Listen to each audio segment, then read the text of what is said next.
Bonjour à tous et merci d'être présents au premier webinaire de Louis Bellet. Covid oblige, nous ne pouvons plus vous rendre visite aussi facilement qu'auparavant. C'est pourquoi, ces prochains temps, nous vous présenterons des sujets techniques liés à nos innovations comme nous le ferons à l'instant.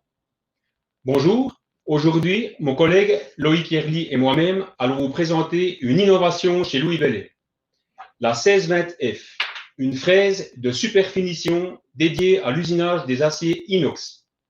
Si vous avez des questions, n'hésitez pas à les poser sous la vidéo en commentaire. On y répondra à la fin de cette présentation. Effectivement, depuis plusieurs années, les exigences en termes d'état de surface ont grandement augmenté. La 1620F de Louis Bellet découle de beaucoup de demandes clients. Des clients qui sont présents notamment dans l'habillage horloger et qui ne trouvaient sur le marché un produit qui répond à besoin. Après passablement de développement spécifique aux états de surface, Louis Bellet, par ses techniciens, a décidé de mettre sur une même fraise tout ce en quoi il croyait pour avoir le plus bel état de surface possible. De la préparation d'arêtes au revêtement de dernière génération, la 1620F regorge de détails géométriques qui font la différence. Cette fraise est une fraise cylindrique à angle vif qui comporte 4 dents, qui est disponible du diamètre 2 au diamètre 12 mm et qui a une longueur utile équivalente à 2 fois le diamètre. Parlons des paramètres de coupe. Mais tout d'abord, au niveau des paramètres de coupe, je tiens juste à préciser que toutes les machines sur le marché actuellement sont performantes. Toutes. Mais toutes sont différentes. C'est pourquoi c'est possible que vous devrez un petit peu adapter ce qu'on va préconiser chez vous par rapport à votre matériel que vous utilisez. Nous, on va préconiser des vitesses de coupe assez élevées, 180 mètres minute. Mais le plus important avec cette fraise sera d'affiner l'avance par dent. C'est-à-dire, j'en explique, vous aurez une avance par dent qui sera pas trop rapide pour avoir le meilleur état de surface possible. Mais attention à aller quand même assez vite. C'est-à-dire, je m'explique, le copeau ne doit pas être inférieur à 2 microns. Pourquoi? Parce que inférieur à 2 microns, le copeau risque de passer sous l'arête de coupe.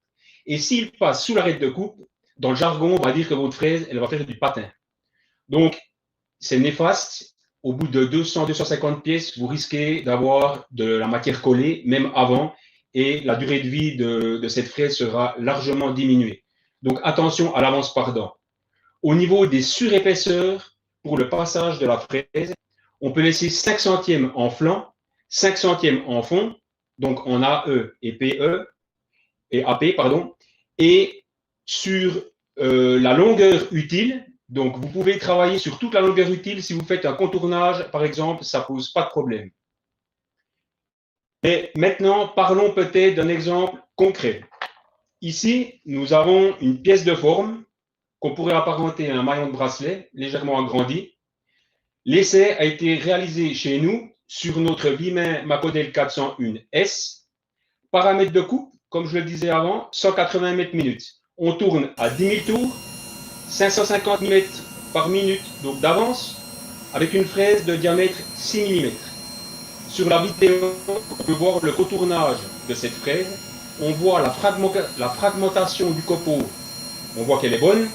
Alors, pour la présentation, on n'a pas mis l'huile pour que vous y voyez quelque chose.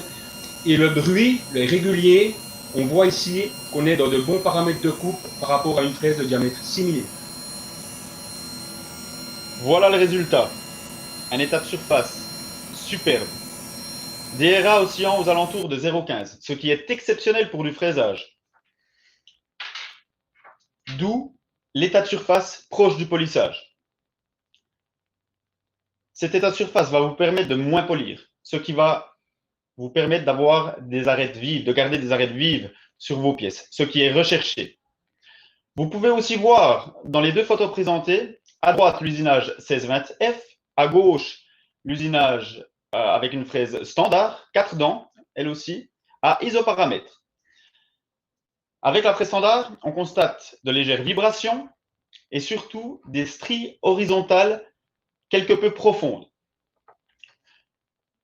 En polissage, justement, c'est ce qui est recherché, c'est d'avoir les stries horizontales les plus faibles possibles, car ce sont les plus difficiles à faire disparaître. C'est donc l'intérêt d'utiliser notre 1620F. Cette innovation a été demandée par le marché de l'habillage horloger, mais bien sûr, elle est parfaitement adaptable aux autres secteurs qui demandent des états de surface très propres. Je pense au medtech notamment, mais pas que. Hubert a fait un pont vers les autres marchés, très juste. Je vais vous parler maintenant de l'adaptation des outils spécifiques. Effectivement, la 1620F est une fraise cylindrique à angle vif, comme le demandait le marché, mais nous pourrions très bien adapter une fraise de forme, comme vous voyez une fraise de forme Louis Bellet à l'écran à l'instant. Nous pourrions très bien décider d'en faire une fraise de superfinition en adaptant des petits détails géométriques. Ben voilà, on va regarder si nous avons des questions.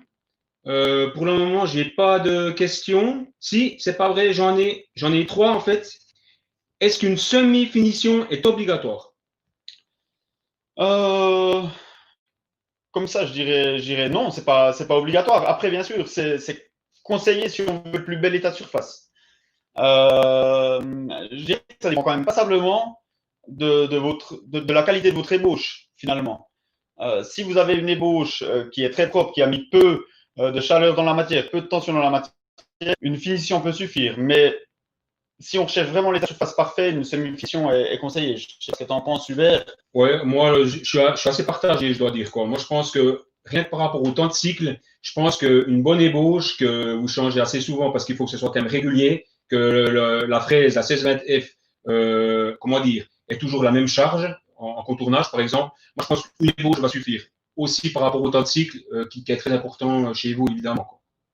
C'est un petit peu ce que je pense. Je ne sais pas si on a répondu à la question. Ensuite, on a une deuxième question. Possible sans comment dire, sans semi-finition, mais possible avec aussi. Voilà.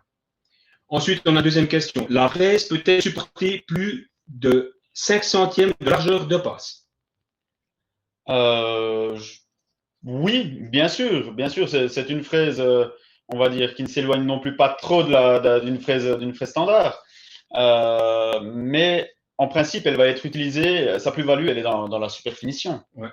Donc, oui, alors de 5 centièmes à 1 dixième, on a mis 5 centièmes parce que dans nos essais, c'est les meilleurs résultats qu'on a obtenus. Et je dirais que de 5 centièmes jusqu'à 1 dixième, il y aura pas vraiment de problème, selon moi. Au-delà, vous allez, pour de la superfinition, vous allez générer un peu de vibration, selon moi. Gentil, c'est exactement ce que tu dis. C'est vrai que les meilleurs résultats, nous, sur les essais qu'on a fait en interne, c'est avec 5 centièmes. Après, bon, voilà, on peut mettre un peu plus. Aussi. La 1620F, on a une troisième question. La 1620F fonctionne-t-elle dans d'autres matières? J'ai envie de dire que oui, mais oui, ça, elle est dédiée à l'inox, mais oui, pourquoi pas. Peut-être qu'on pourra affiner le revêtement, mettre un autre vêtement, mais alors, pour ma part, j'ai pas de test dans d'autres matières. Fonctionner, elle va fonctionner. Maintenant, si on centre un petit peu le sujet, elle a été vraiment développée pour de la superfinition dans l'inox. Peut-être qu'elle va très bien marcher dans d'autres matières, mais ça, c'est entre guillemets les essais qui nous le diront. Voilà, en théorie, on l'a développée pour l'inox. En pratique, on a démontré que ça fonctionnait.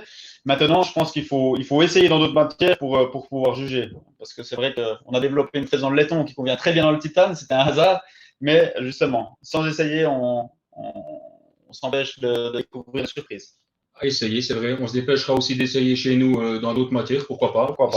Des fois, vous commandez des fraises et puis vous avez des pièces dans différentes matières, donc pourquoi pas. Donc, je n'ai pas de questions ici que je vois, non. Par contre, si vous en avez par la suite des questions, n'hésitez pas à les poser, soit sur cette vidéo ou même personnaliser, mon collègue Loïc Yerli et moi-même, ou même pour vous accompagner dans l'usinage. Comme d'habitude, on est à votre disposition. Voilà. Je crois qu'on arrive à la fin de ce premier webinaire. J'espère que le sujet vous a plu. J'espère aussi que la 1620F solutionnera vos futures finitions et que notre présentation vous a donné envie de la découvrir un peu plus. Comme l'a dit mon collègue Hubert, n'hésitez surtout pas à nous contacter pour un conseil plus personnalisé. Vous trouverez nos coordonnées à votre écran à la fin de cette présentation. Et puis surtout, n'hésitez pas à consulter notre site web www.louisbellet.ch. Et aussi, n'hésitez pas à nous suivre à travers les réseaux sociaux, notamment LinkedIn. On arrive à la fin. Je n'ai plus qu'à vous remercier de tout cœur d'avoir participé à ce webinaire. Je vous dis et j'espère vous revoir bientôt et prenez soin de vous. Merci de votre écoute, merci pour votre confiance et toute l'équipe Bellet vous souhaite bon usinage. Bye bye. Au revoir.